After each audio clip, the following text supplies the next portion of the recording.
Future సిటీలో ఏర్పాటు చేసిన తెలంగాణ తల్లి విగ్రహాన్ని అవమానించారంటూ సోషల్ మీడియాలో జరుగుతున్న ప్రచారాన్ని తెలంగాణ రోడ్లు భవనాల శాఖ తీవ్రంగా ఖండించింది. ఈ విషయంలో జరుగుతున్నదంతా అసత్య ప్రచారమని తెలిపింది. ఈ మేరకు వాస్తవాలను ప్రజలకు వివరిస్తూ అధికారిక ప్రకటన విడుదల చేసింది. ఇటీవల ఫ్యూచర్ సిటీలో జరిగిన గ్లోబల్ సమ్మిట్ వేదికగా సీఎం రేవంత్ రెడ్డి అన్ని జిల్లాల కలెక్టరేట్లో తెలంగాణ తల్లి విగ్రహాలను వర్చువల్ గా ఆవిష్కరించారు. ఆ వేడుక కోసం గ్లోబల్ సమ్మిట్ ప్రాంగణంలో ఆర్ఎండ్బి శాఖ ఆధ్వర్యంలో 12 అడుగుల తెలంగాణ తల్లి విగ్రహాన్ని తాత్కాలికంగా ఏర్పాటు చేశారు. అయితే గ్లోబల్ సమ్మిట్ ముగియడంతో అక్కడ ఏర్పాటు చేసిన తాత్కాలిక నిర్మాణాలను తొలగిస్తున్నారు. ఈ క్రమంలోనే తెలంగాణ తల్లి విగ్రహాన్ని అక్కడ నుంచి సురక్షిత ప్రాంతానికి తరలించాలనుకున్నారు.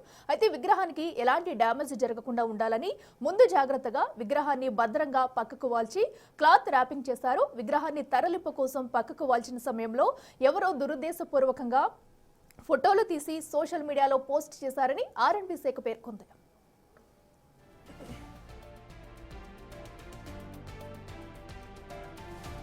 తెలంగాణ సమాజాన్ని తప్పుదోవ పట్టించి రాష్ట్ర ప్రభుత్వాన్ని బద్నాం చేసేందుకే ఇలాంటి అసత్య ప్రచారాలు చేస్తున్నారని ఆర్ఎండ్బి శాఖ వివరించింది. తెలంగాణ తల్లి విగ్రహానికి ఎలాంటి అగౌరవం జరగలేదని, విగ్రహాన్ని అత్యంత భద్రంగా ర్యాపింగ్ చేసి గుడిమల్కాపూర్ ఇండస్ట్రియల్ వర్క్ షాప్ కు తరలించినట్లు అధికారులు స్పష్టం చేశారు. తెలంగాణ తల్లి విగ్రహానికి అవమానం జరిగిందంటూ జరుగుతున్న అసత్యపు ప్రచారాలను ఎవరూ నమ్మొద్దని విజ్ఞప్తి చేసింది.